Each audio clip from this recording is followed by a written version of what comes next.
Deixe de ser pobre.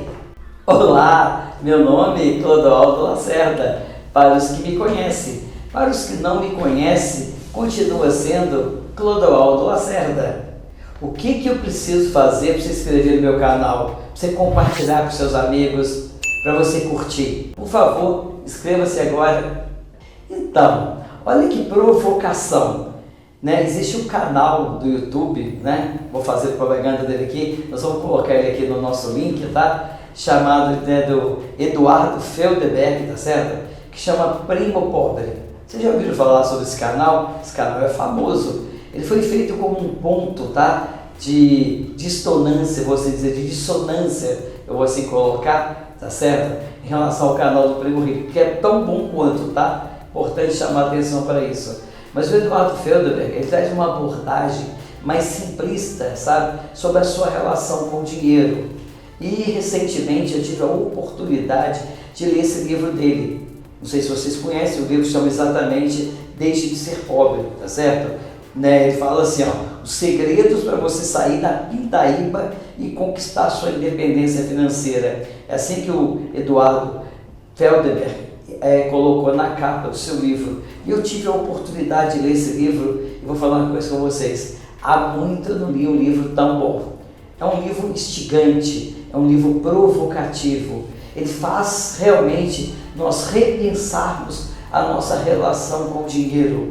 E principalmente ele abre-nos a cabeça, o nosso horizonte, para demonstrar que mesmo quando você tiver dinheiro, você não precisa mudar o seu comportamento, a sua relação com o dinheiro. Ele nos provoca a pensar que nós precisamos melhorar a nossa relação com o dinheiro e que mesmo no futuro, se Deus quiser, eu acredito, eu aposto em você, você deixe de ser pobre, passa a ter dinheiro, você não precisa mudar seu estilo de vida. Uma das coisas que o Eduardo Felder aborda ao longo do livro que eu achei fantástico é sobre a simplicidade de vida.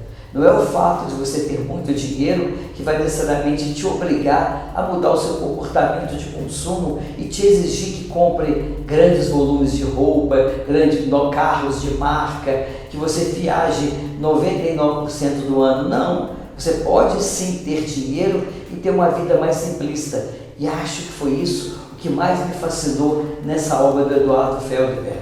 Recentemente, estava vendo uma situação que eu queria também compartilhar com vocês. E não sei se vocês sabem, grande parte daqueles novos ricos, aquelas pessoas que um dia não tinham nada, ficavam jogando na loteria esportiva, jogando na antiga quina, hoje jogando na Sena, na Mega Sena, e às vezes ficam ricos, eles não demoram muito a voltar a ficar pobre. Sabe por quê?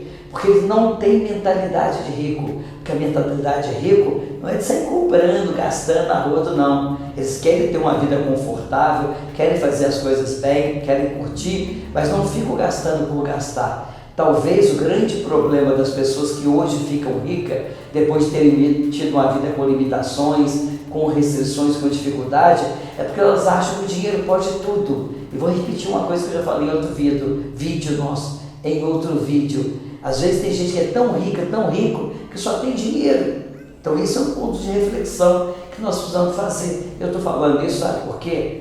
Porque o Eduardo Felderberg, ele fala que a gente precisa ter uma vida mais simplista. Eu posso ter dinheiro, mas conquistar as coisas com tranquilidade, sem fazer muito barulho. E aquelas pessoas, um dia eu vi um caso de um cara que ficou rico na Mega Sena, ganhou muito dinheiro. Sabe o que ele fazia? Ele comprava uma roupa nova, por exemplo, um sapato, uma calça, uma camisa, chiquérrimos, e rodava o modelo, usava aquela roupa até ela acabar. Quando a roupa estava acabada, ao invés dele mandar lavar e aproveitar, não, ele jogava fora, jogava no lixo. Às vezes comprava roupa, usava uma semana, saía 3 vezes e fazia o quê? Comprava mais roupas e mais roupas. Isso levou à bancarrota dele, levou a ele quebrar. Por quê? Porque ele não sabia se relacionar com o dinheiro. E provavelmente não sabe e não aprendeu. Então a questão, gente, não é você ter ou não ter dinheiro, é como você se relaciona. E aí eu me identifiquei muito com esse livro do Eduardo. Às vezes eu acho de verdade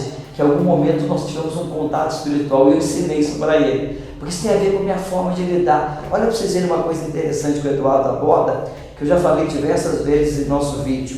Ele traz aqui basicamente como você precisa, tá? Como que você vai fazer o seu diagnóstico financeiro. Eu vou ler literalmente o que ele fala, porque tem muito a ver com o que a gente falou aqui. Olha o que ele fala aqui na página 29, ele fala o seguinte: vamos falar sobre você. Vou fazer algumas perguntas, veja se consegue me responder.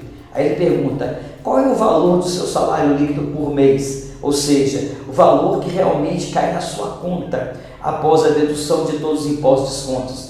Você sabe quanto você ganha? Você sabe quanto você recebe mensalmente dos trabalhos que você realiza? Isso tem a ver com diagnóstico financeiro, e nós já falamos isso aqui anteriormente, até usando um modelo já pré-concebido, não é isso?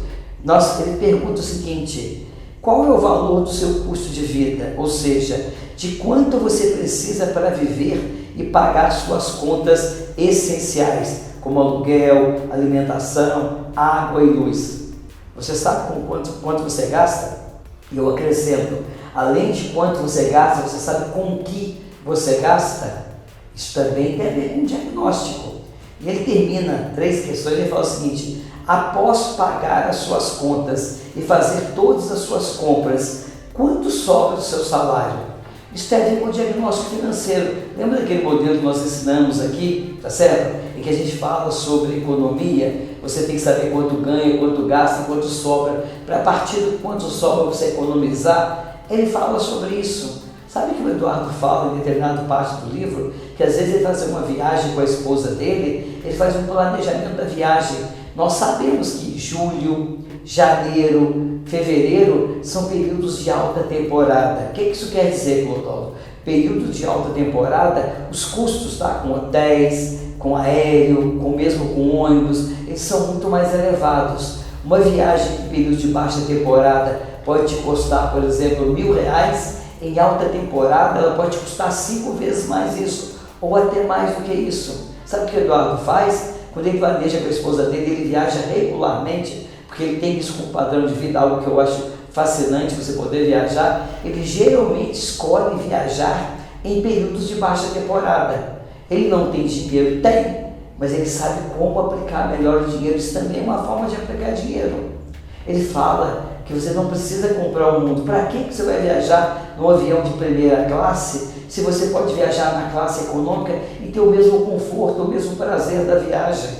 Para que você vai alugar? Ele fala isso no livro dele, eu acho fantástico. Para que você vai alugar um hotel que tem uma sacada de frente para o mar? Se o seu foco é ir para o mar, você não vai ter o poder nem um dia. Aí não, escolhe a sacada, aquela sacada enorme que você vai ver o pôr do sol. Recentemente uma amiga minha foi para a praia, fez questão de alugar um hotel, um quarto com uma sacada virada para o mar, justamente para ela ver o pôr do sol e o nascer do sol.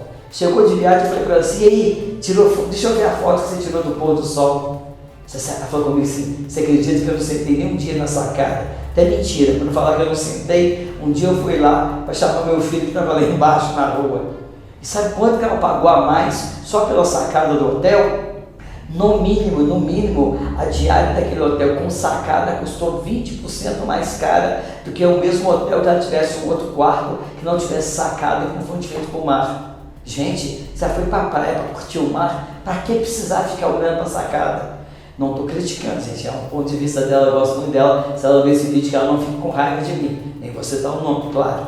Mas é importante a gente entender: se eu fui para o Espírito Santo, para Cabo Frio, para curtir o mar, para curtir a praia, e eu quero estar no mar, eu vou comprar, obviamente, eu vou alugar um hotel e que o meu quarto seja mais escondido e pagar mais barato. Para que me endividar? Outro ponto importante que o Eduardo Feldman fala no livro dele, que eu acho que é importante destacar: a gente tem mania de fazer o quê? Viajar, quer viajar e faz o quê? Não faz planejamento, então vai fazer o quê? Faz o endividamento, aí compra passagem, compra tudo e vai parcelar para o futuro de 10 vezes. Não é assim que a gente faz? E aí o que acontece? Você faz uma viagem de 10 dias, fica pagando o resto do ano a viagem. Valeu a pena? Você vai ficar lembrando daquilo. Enquanto você vai fazer a nova viagem, tem que fazer a mesma coisa. Por que vocês não planejam, não guardam dinheiro, não economizam uma parte da sua renda mensal, coloca ali na poupança, no CDB, guarda esse dinheiro, para quando você for viajar, você poder ir lá e pagar de uma vez, vai ter desconto e você volta de viagem sem aquele peso, já pode planejar a próxima viagem. Gente, o quero recomendar, por favor, leiam esse livro do Feldberg. Fantástico o livro dele. Eu estou sintetizando algumas coisas aqui, só para resumir, não dá para falar o spoiler, né, do livro todo, mas é importante chamar a atenção que você pode sim, quando tiver dinheiro, ter que continuar tendo uma vida simples para fazer que o seu dinheiro trabalhe para você, te dar mais serenidade, mais tranquilidade. Eu vou terminar aqui com uma indagação do Feldberg, que eu acho fantástica e que eu queria que você meditasse sobre planejamento financeiro, sobre controle financeiro, algo que, aliás, vem falado o tempo todo aqui no nosso canal, que está na hora de você colocar as palavras para andar e fazer as coisas acontecerem na tua vida. A vida está passando rápido, está esperando o quê? Casar, crescer, o filho nascer, o filho crescer, estudar, para você viver. Quando você olhar, você já está idoso. Olha o que ele fala, que eu acho fantástico, dentro dessa questão ainda de organização financeira, capítulo 5 do livro dele. Olha a apresentação. Se você não consegue organizar suas finanças enquanto é pobre e ganha pouco, imagine quando for rico. Precisa planejar agora. Então, deixe de ser pobre.